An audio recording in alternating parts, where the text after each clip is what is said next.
Já tem alguns dias que esta palavra tem martirizado em meu coração. Glória a Deus. 2 Crônicas, capítulo 20, verso de número 14. Fazer menção de alguns versículos. Vai dizer assim: Então veio o Espírito do Senhor no meio da congregação sobre Jaziel, filho de Zacarias, filho de Binaías, filho de El, filho de Matarias, levita dos filhos de Asaf. E Jaziel disse: Dai ouvidos a todo Judá, e vós moradores de Jerusalém, e tu, ó rei Josafá. Assim o Senhor vos diz: Não temais, nem vos assusteis, por causa desta grande multidão, pois esta peleja não é vossa, senão de Deus. Amanhã descereis contra eles. Eis que sobem pela ladeira de Ziz, e os acharás no fim do vale, diante do deserto. Nesta peleja não tereis que pelejar. Parai e está em pé e veja a salvação do Senhor para convosco, ó Judá e Jerusalém. Não temais e nem vos assusteis. Amanhã sai-lhes ao encontro, porque o Senhor será convosco. Verso de número 20 vai dizer assim: E pela manhã cedo se levantaram e saíram ao deserto de Tecoa. E saindo eles, pôs-se em pé Josafá e diz: Ouve-me, ó Judá, e vós moradores de Jerusalém. Crede no Senhor vosso Deus, e estarás seguro. Crede nos seus profetas, e prosperareis. Glória a Deus. Você pode tomar assento nesta noite, glorificando Jesus. Oh, glória a Deus. Santo Deus. Glória a Jesus. O rei Josafá, nós entendemos que foi um rei cujo fez tudo aquilo que agradou. Ele obedeceu à voz do Senhor. A história diz que após ele assumir o trono, ele vai se preocupar em trazer de volta para dentro de Jerusalém a palavra, os princípios e a obediência. O rei Josafá tinha histórico com Deus, ele tinha experiências com o Senhor. Só que no verso de número 20, no capítulo de número 20, vai nos relatar a história de que ele estava em um dia comum reinando, e chega uma notícia má em seus ouvidos, que estava vindo contra ele, contra o seu reino, 3 grandes exércitos para os matá-lo. Estava vindo contra ele, contra o seu reino e contra aquele povo, 3 grandes exércitos para aniquilá-lo. Só que o interessante é que após essa notícia, a Bíblia diz que o rei Josafá temeu. Gera dentro dele o medo, que é normal. Só que o Senhor falou algo em meu coração, porque até quem tem experiência, até quem ora, até quem tem vida com Deus, uma hora ou outra vai sentir medo dos grandes exércitos que está vindo pela frente. Até quem tem uma vida rotineira de oração, de perseverança, de obediência, é normal sentir medo por causa das aflições. Então medo nós não estamos inevitável sentir. O medo nós não estamos, aleluia, nós não estamos propícios a não sentir ele. O cedo ou tarde nós iremos ser movidos pelo medo. Cedo ou tarde esse sentimento vai vir contra a minha e contra a tua vida. Só que o interessante é porque após esse sentimento, a Bíblia diz que o rei Josafá pôs-se a buscar o Senhor. A notícia é que eles morreriam. A notícia é que eles não conseguiriam vencer aquele grande exército. Ele temeu, mas ele foi buscar a presença do Senhor. A notícia era de morte, mas ele se prostrou para buscar vida por ele, pelo povo dele. A notícia era de destruição, mas ele colocou a boca no pó para buscar restauração e vitória para aquele povo. O medo veio, mas ele ainda buscou a presença de Deus. O sentimento de impotência veio, mas ele ainda escolheu colocar o joelho no chão e a boca no pó, porque Josafá tinha experiência. Quem tem histórico e quem tem experiência pode até se sentir coagido, pode até se sentir amedrontado contra as afrontas, contra as tempestades, mas tem a convicção que o mesmo Deus que livrou outra hora, que o mesmo Deus que deu vitória outra hora, que o mesmo Deus que fechou sepulturas, é o mesmo Deus que ainda continua agindo, é o mesmo Deus que ainda continua operando. Eu não sei como tu entrou aqui nesta noite, eu não sei dizendo: lembra-te daquilo que eu já fiz, lembra-te dos livramentos que eu já dei, lembra-te das sepulturas que eu já fechei, lembra-te das portas que eu já abri, lembra-te das experiências que tu já teve. Há uma ordem Nemai dos céus nesta noite. Ele está dizendo: lembra-te daquilo que tu já viveu, lembra-te da comunhão que tu teve, lembra-te das orações, lembra-te, vai, lembra-te daquilo que ele já falou e ele já cumpriu. Os céus está dando uma ordem para nós nesta noite. Ele está dizendo: lembra-te dos feitos que eu já fiz em teu favor. Glória a Deus. Deus poderoso, aleluia. Ele não parou por causa daqueles grandes 3 exércitos, porque ele tinha histórico com o Senhor. E com tamanha importância nós termos um histórico com Deus, porque é esse histórico, é essas experiências que nos fará nos manter de pé diante a grande adversidade. Ele se lembrou daquilo que ele já vivenciou outra hora. Ele se lembrou dos livramentos que o Senhor já havia dado para ele por causa do clamor. O rei Josafá tinha experiência na oração. O rei Josafá tinha experiência na humilhação com Deus. O rei Josafá tinha experiência no secreto. Deus está dizendo para mim, para a tua vida nesta noite: enquanto você adquire experiência no oculto, eu me manifesto para dar vitória diante o grande exército que está vindo contra a tua vida para te matar. Enquanto tu tem experiência, aleluia, suplicando e clamando, eu estou te dando vitória diante muitos se levantaram com decreto para matar, para, aleluia, para frustrar seus sonhos. Mas Deus está dizendo: tu tem secreto, tu tem histórico comigo, tu tem comunhão comigo. Enquanto tu faz para mim no oculto, eu te dou vitória diante muitos. Enquanto tu suplica no oculto, eu manifesto o meu poder, Pai. Enquanto tu chora no oculto, eu derramo poder diante muitos. Enquanto tu padece, porque o que tem de gente padecendo no oculto e Deus manifestando o poder de Anamai, há um poder acabacor, é mandore calabai. Deus está dizendo: continua no oculto, continua no oculto do jejum, no oculto da oração, no oculto da palavra. É no oculto que eu te honro, é no oculto que eu fecho a boca do leão, é no oculto que eu te dou Anamai, é bacataradoque. Deus está dizendo: é no oculto, é no Anamai. Tem ocultos aqui, ó, é calabacai, tem ocultos aqui. Deus está dizendo: é no oculto, então te dou vitória hoje, é no oculto, então te dou honra hoje, é no oculto, então eu fecho. Glória a Deus. Aleluia, Jesus. Aleluia. Santo Deus. Há uma presença de Jesus aqui.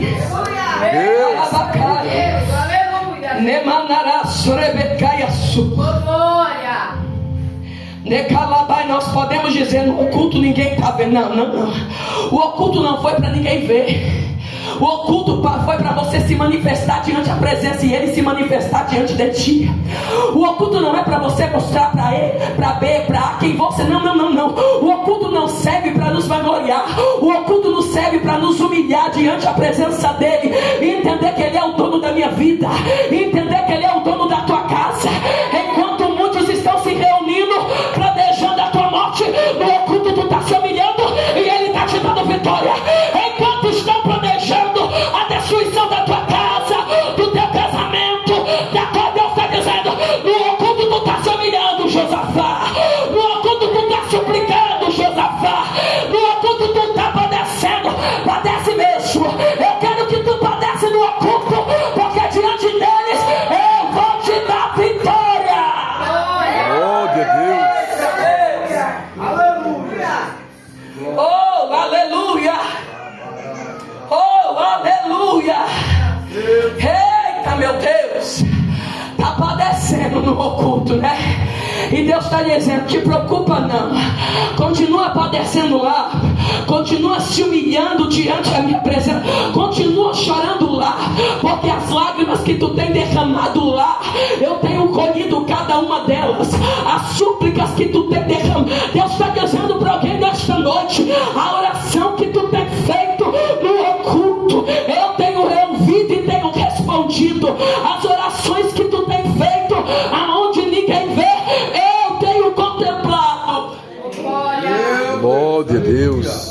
O interessante é porque ele foi buscar.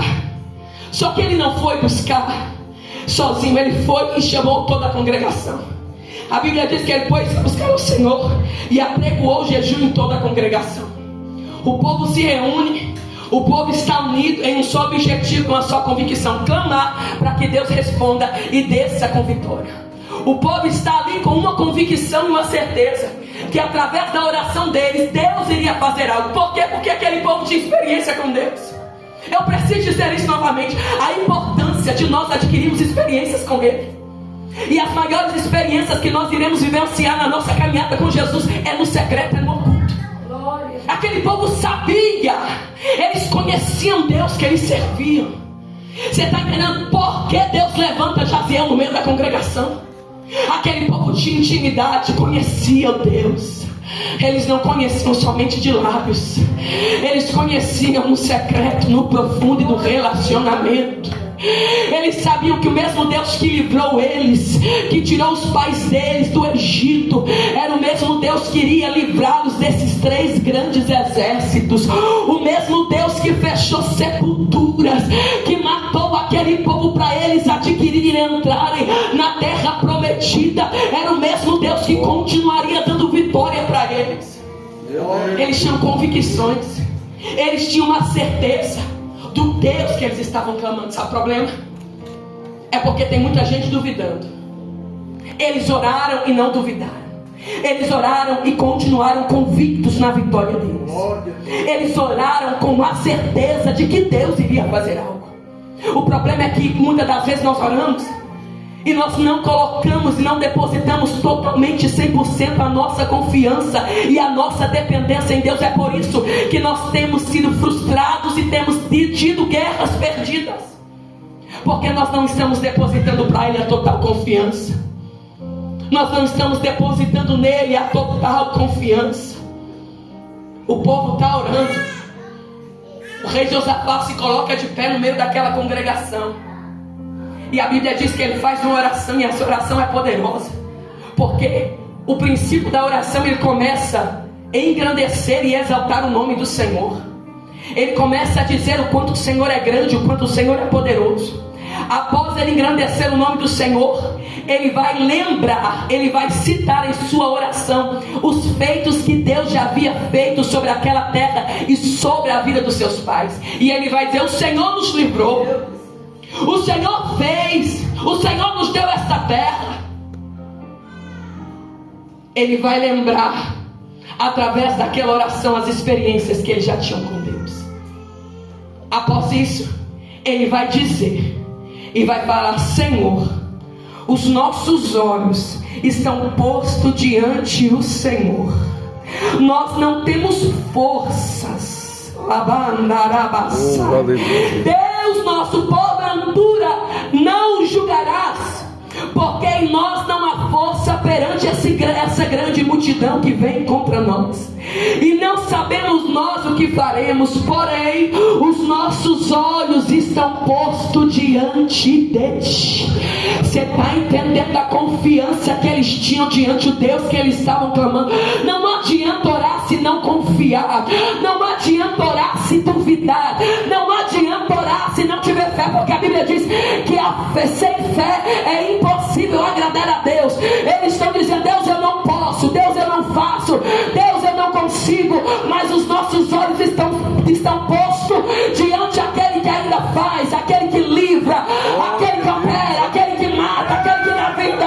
O povo e o rei Josafá estavam dizendo: Deus, eu sou rei, eu tenho poder, mas diante desse problema eu não faço nada, eu não posso, quem pode é Ele, eu não faço, quem Deus está dizendo: para de colocar a tua força no teu braço forte, você não vai vencer esta guerra com o seu braço forte, mas a guerra que Ele te colocou é clamando, é suplicando, é se humilhando, é orando.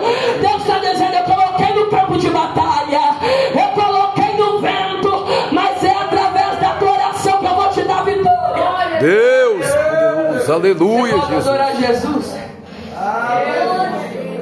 Glória a Deus, aleluia, Jesus.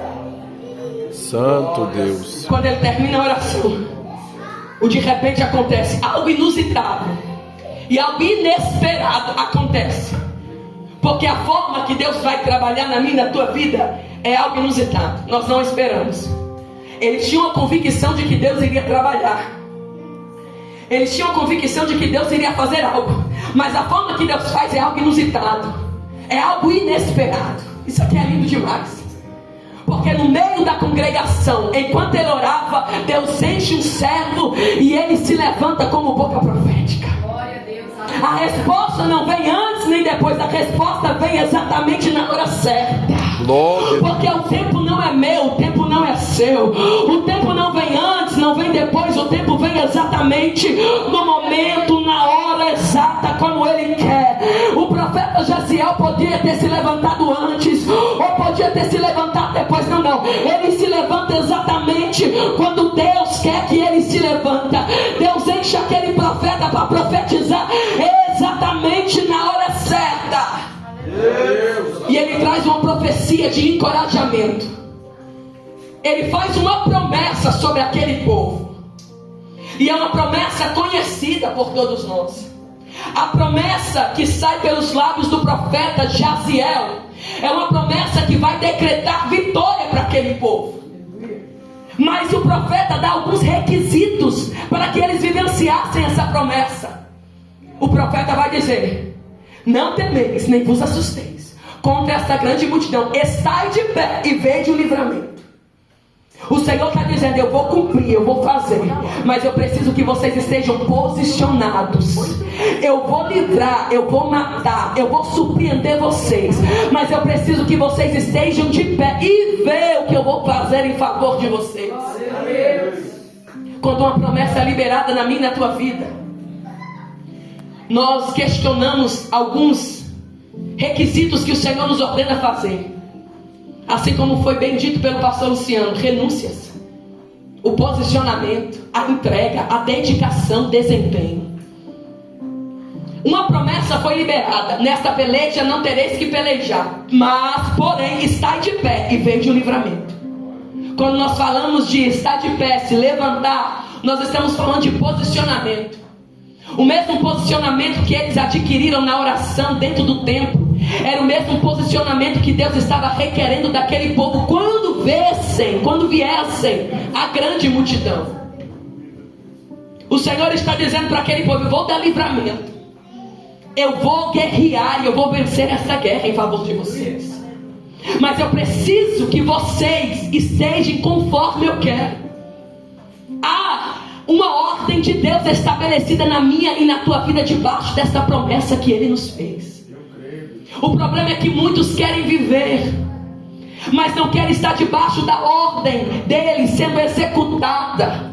Muitos querem almejar a promessa, o propósito de Deus, mas nós não queremos estar posicionado como exatamente Ele quer. Não é como nós achamos, não é como nós queremos, mas é exatamente como Ele nos ordenou para ser e para fazer. A promessa precisa da dedicação, da renúncia, do desempenho. A promessa, para ser cumprida, ela precisa da nossa entrega não parcial, mas total. Deus está dizendo aos nossos corações neste dia: eu fiz a promessa, Nará Sobecai, mas tem alguns requisitos que ainda precisam se cumprir na tua vida para você viver a intensidade da totalidade da promessa. Glória a Deus. Ainda há algumas coisas que eu preciso colocar no eixo para você viver absolutamente aquilo que eu projetei neste ano de 2026. Deus está dizendo ao meu e ao teu coração: eu preciso tirar e colocar algumas coisas no seu devido lugar. Eu preciso arrancar algumas coisas do teu ser e colocar alguns frutos dentro do teu corpo. Eu vou dizer, eu preciso arrancar algumas características que é tua e colocar alguns princípios que é meu. Eu preciso arrancar algumas coisas que você adquiriu no decorrer da caminhada no mundana e colocar alguns princípios, alguns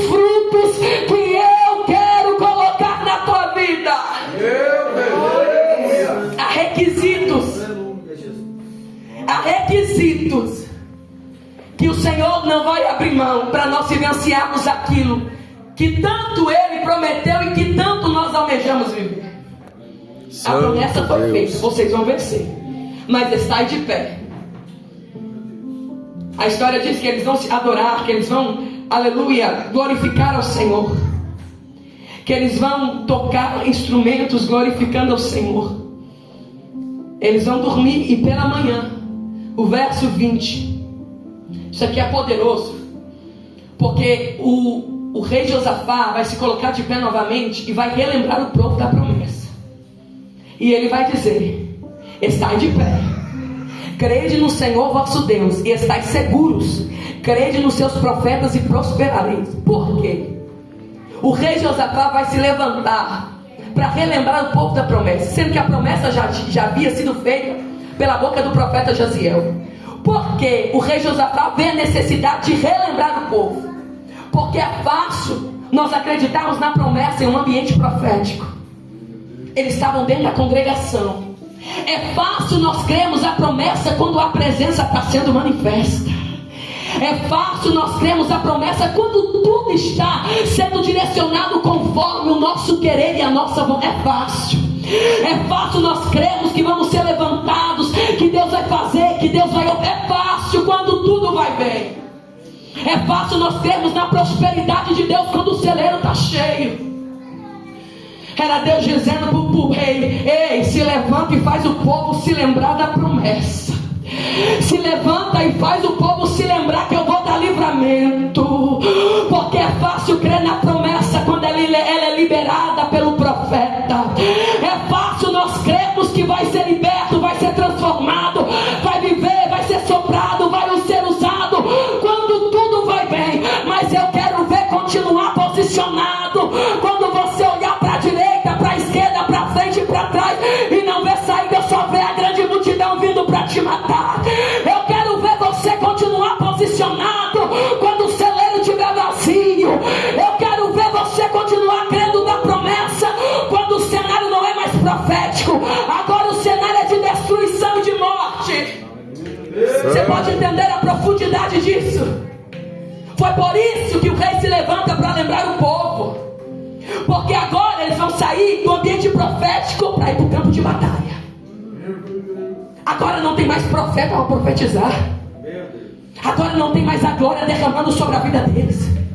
Agora eles vão estar de pé e vão ver os três grandes exércitos vindo contra eles para matá-los.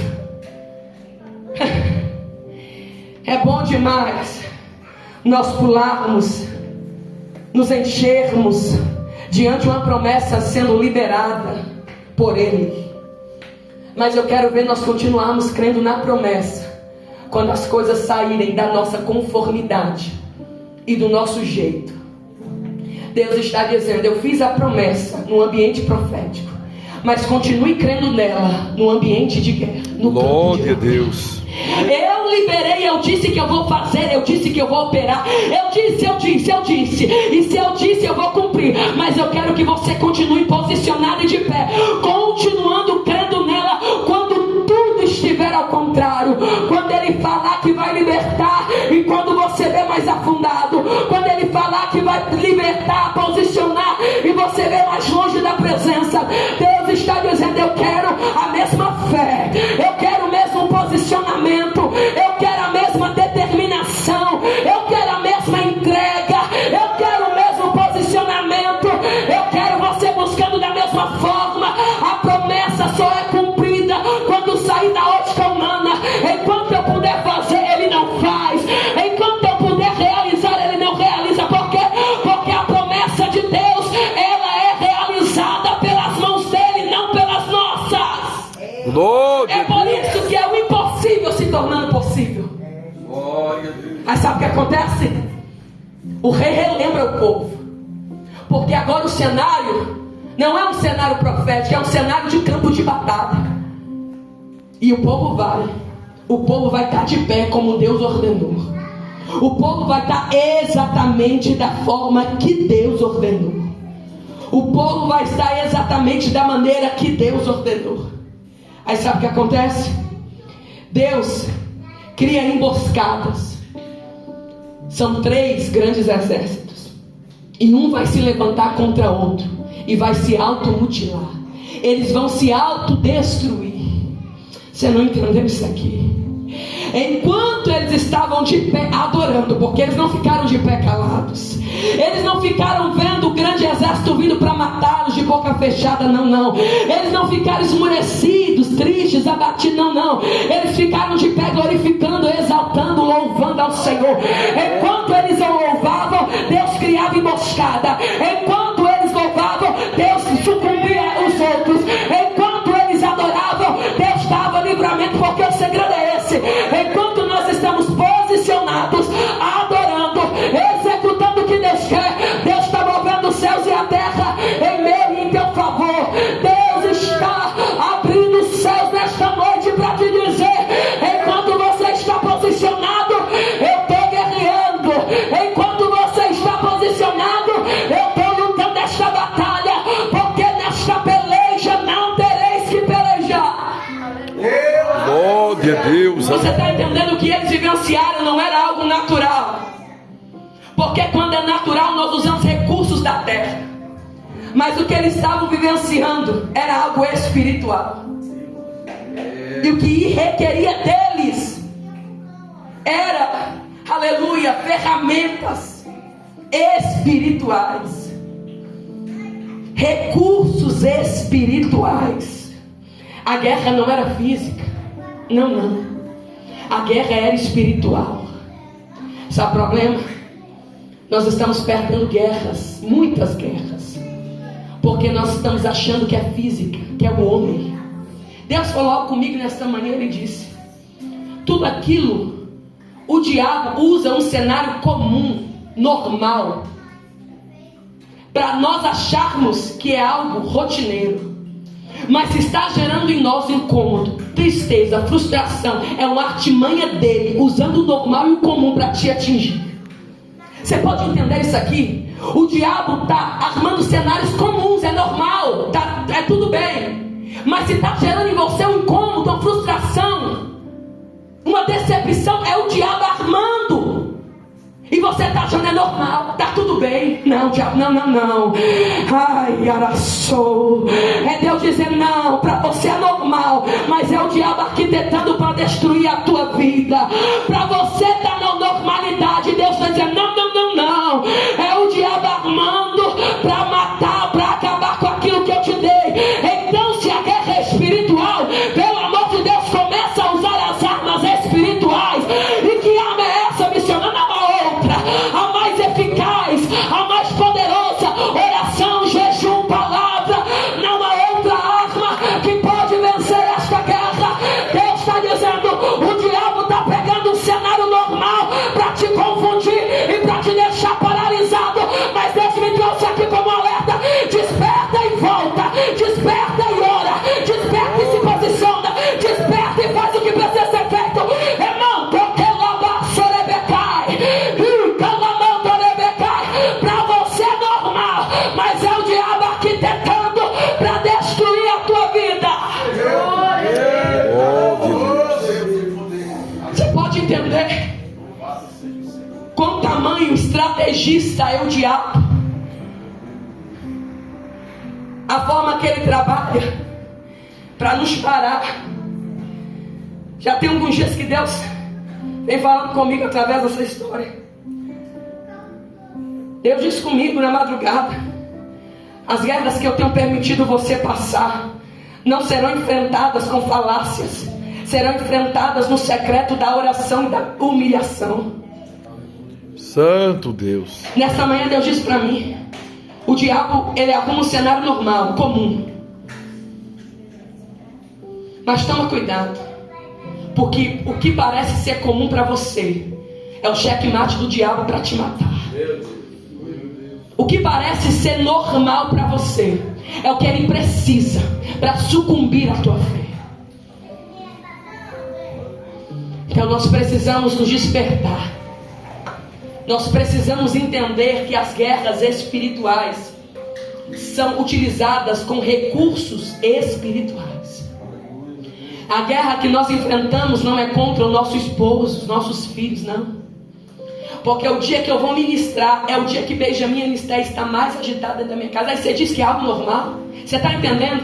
Que o diabo pega um cenário normal, algo comum, para tentar nos afligir, nos matar e nos destruir. O alvo do diabo é a nossa vida que está posicionada. O alvo do diabo não é quem está lá fora desposicionado. O alvo do diabo é quem está posicionado fazendo o que Deus quer. Então o diabo vai usar quem ele quer, quem dá brecha para ele, vai usar um cenário de normalidade, vai usar o que ele precisa usar para ele tentar nos parar, nos matar e nos atingir. Mas eu acredito que enquanto ele está armando, nós estamos no oculto orando. Enquanto ele está planejando,